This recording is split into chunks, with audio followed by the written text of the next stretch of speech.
Matapos nung counseling at saka nagtanong ako kasi medyo naguguluhan pa rin ako kung bakit nagkaganito na parang nagiging dysfunctional yung dating ng kung bakit hindi nagkakaroon ng effective parenting.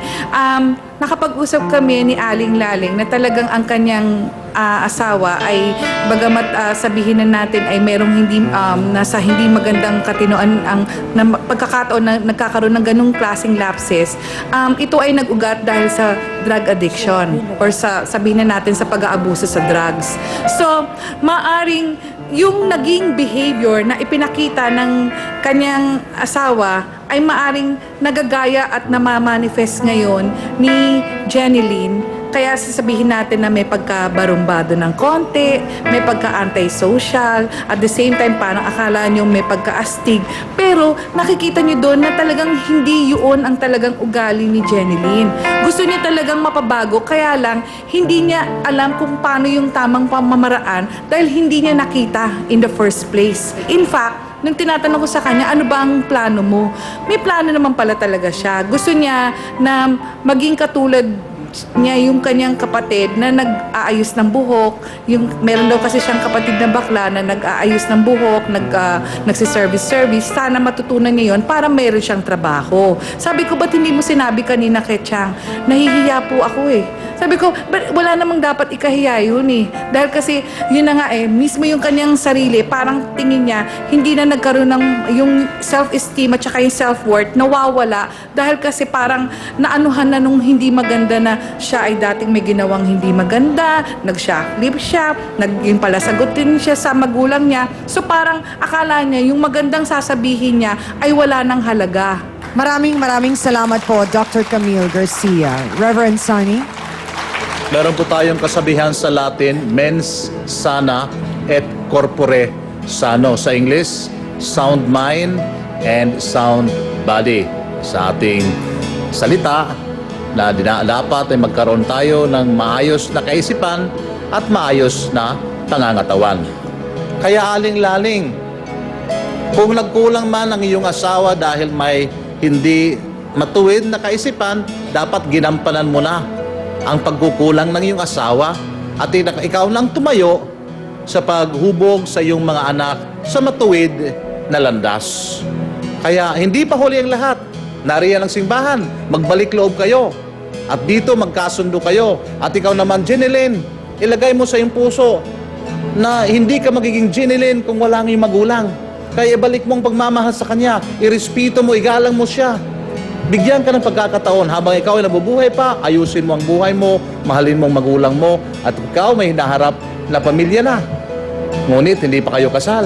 Yan ang unang proyekto mo, na ang iyong mga anak ay mapabinyagan at kayo'y makasal upang matupad natin ang sinasabi nating the family that prays together stays together. Marami pong salamat, Reverend Sunny Merida. Jeneline, ngayong isa ka na ring ina, siguro naman matapos nating pagkwentuhan ang sama ng loob ni mama mo, sama ng loob mo, hindi ba, mga hinanakit na pinagdaanan mo. Sana matapos mong narinig ang payo na binigay sa'yo ng ating mahal na trio tagapayo, naging mas malinaw na sa'yo na kailangan mo ring unawain at mahalin ang iyong nanay. At hindi pa naman huli ang lahat. Naging malinaw ba yun sa'yo, Jeneline? Malinaw po. Malinaw na sa'yo. Opo. Naunawaan mo na kung bakit kailangan mong unawain at mahalin ang nanay mo at hindi mo siya dapat mura-murahin. Opo. Naunawaan ko na po. Opo, pag-uwi, ganun pa rin.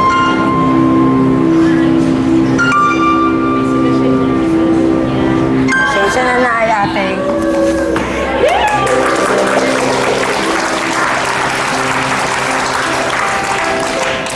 Ang sa amin, Jeneline, yung talagang nasa puso mo na naunawaan mo na kailangang magkaayos kayong magkakapatid. Sana ayusin niya rin kasi ugali nila. Para hindi masama ugali ko. Bakit hindi na lang po kayo magkaroon ng kapatawaran, aling-laling? Kayo po ang nanay, kayo po ang magpakita sa mga anak ninyo. Halika nga po kayo, Yapusin po ninyong mga anak ninyo. Mahalin po ninyong mga anak ninyo. Tumayo po kayo. Huwag po kayong magmatigas. Ayan, magmahalang kayong mag-iina. Diyos ko, kailan nyo pa sasabihin yan kung mga patay na kayo? Huwag nang magsisihan. Kasi lahat kayo may kasalanan. Lahat kayo may kasalanan. Lahat kayo may pagkakamali. Lahat kayo merong kailangang baguhin at ayusin. At hindi yun magsisimula sa pagsisisi sa bawat isa sa inyo. Magmahalang kayo, aling-laling. Sandali na lang ang ibubuhay nating lahat pare-pareho. Diyos ko, patawarin. Isa ka na lang. Aling-laling, naging mabigat na po ang pinagdaanan ninyo sa buhay, pero kailangan pa ho kayo ng mga anak ninyo. Kung may mga bagay po na hindi kayo nagawa nung sila po ay bata pa, marahil hindi nyo napakita sa kanila kung gaano nyo sila kamahal dahil kayo po ay nagtatrabaho, dahil binubuhay po ninyo ang inyong 5 anak. May pagkakataon pa ho, aling-laling, hindi pa huhuli ang lahat na maipakita nyo ang pagmamahal na yon. Sana patawarin niyo ako kung mainit lagi ulo ko kasi pagod na ako na kakapagsalita ako ng hindi maganda. At Jennifer, Jeneline, unawain nyo rin naman ang nanay nyo dahil tumatayo siya bilang nanay at bilang tatay. Mahirap ang sitwasyon ng pamilya ninyo, pero hangad namin na sana'y makayanan ninyo at malampasan ninyo ang pagsubok na ito. Maraming salamat sa ating pong mga panauhin. Aminan na po tayo mga kapatid, ano nga ba na naman ang ating pong natutunan sa ating pong issue ngayong araw na ito? Walang sino man po sa atin ang nabigyan po ng kalayaang makapili ng ating pong magiging anak o ng ating pong mga magiging magulang. Kaya't wala rin pong sino man sa atin ang may kayang ibahin po ito sa mga magulang na katulad po ni na Aling-Laling na gagawin po ang lahat para lang mapagaang ang dinadala po ng kanilang mga anak. Saludo po kami sa inyo. At para naman po sa mga anak na walang ibang maibigay sa mga magulang kundi pasakit, hindi pa huhuli ang lahat para bumawi po kayo. Hindi pa rin huhuli para humingi kayo ng kapatawaran sa lahat po ng mga pagkakamaling nagawa ninyo. Madalas po naming sabihin dito sa face-to-face, maikli lang ang buhay mga kapatid. Huwag po natin itong sayangin. Tandaan po sana natin na hindi po mahirap na sabihin ang mga katagang I'm sorry or patawad o ang I love you at mahal kita. Lalo na po kung ito ay galing sa ating puso. Maraming salamat po sa pagsama nyo sa amin sa loob ng 1 oras mga kapatid. At syempre, salamat din sa ating po mga nakasama ang aking co-host na si Hans Mortel, sa Dance Squad, kina B1 at B2,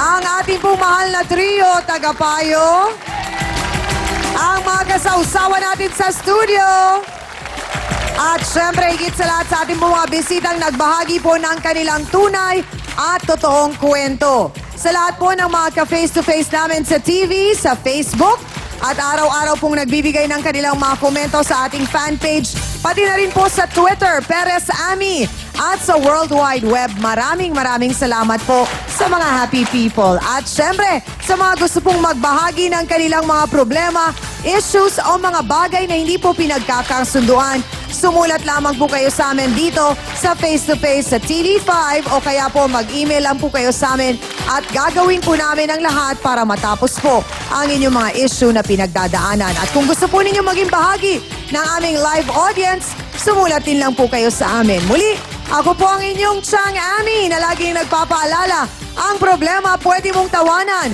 pero hindi mo yan dapat talikuran. Kaya kung may problema ka, harapin mo, pag-usapan natin yan face to face. Para po sa inyo to mga kapatid.